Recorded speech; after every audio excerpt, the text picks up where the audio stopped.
Hi friend, छोटों के लिए बड़ों के लिए बम बम भोले। आज मैं आपको पंडित जी प्रदीप पी मिश्रा के बारे बताए हुए नरक और स्वर्ग की कहानी बनाने जा रही हूँ।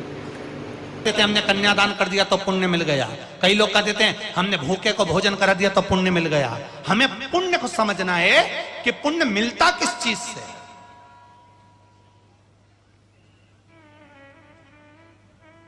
ऐसा कोई व्यक्ति नहीं जो स्वर्ग नहीं जाना चाहता। अभी किसी से पूछ लो तो वो कह देगा हमको स्वर्ग जाना है, हमें बैकुंठ जाना है, हम इसलिए तो कथा सुन रहे हैं, हम इसलिए तो दान कर रहे हैं, इसलिए तो हम भजन कर रहे हैं कि हमें स्वर्ग जाना है।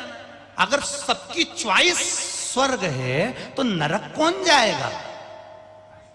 फिर नरक कौन जाएगा?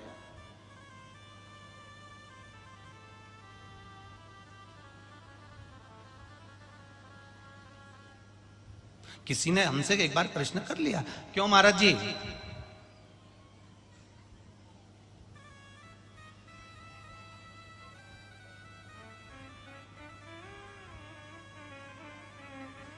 सारी दुनिया स्वर्ग जाना चाहती है, आप कहां जाना चाहते हैं? हमने कहा हमारा भी मन है भगवान कैलाशपति के चरणों में जाने का। और मान लो भूल से तुम्हारा रास्ता भटक गया तो कभी कभी चलते चलते हो जाता है। गाड़ी इधर जाना थी उधर पहुंच गई तो गूगल मैप पे भी तो कभी कभी गलत बता देते हैं, रास्ता भटक जाता है। और स्वर्ग जाते जाते नरक ले गए तो हमने कहा उसमें क्या दिक्कत है?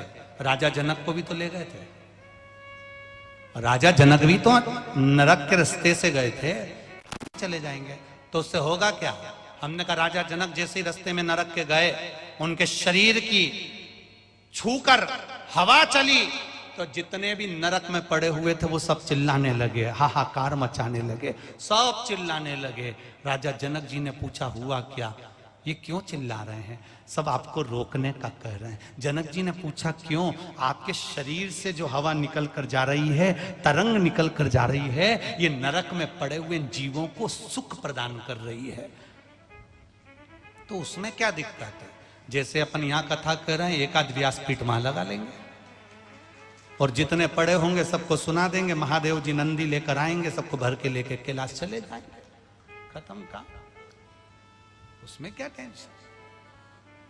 नरक मिलेगा कि स्वर्ग मिलेगा ना तो सियोर वाले महाराज को मालूम है और ना आपको मालूम है। और किसी महाराज को मालूम हो तो उसको हमारी तरफ से प्रणाम। नहीं कोई कह दे कि हमें तो स्वर्ग ही मिलेगा क्योंकि हम स्वर्ग घूम के आए हैं, जो गया वो आज तक आके नहीं बताया कि मैं स्वर्ग में हूं कि नरक में हूं।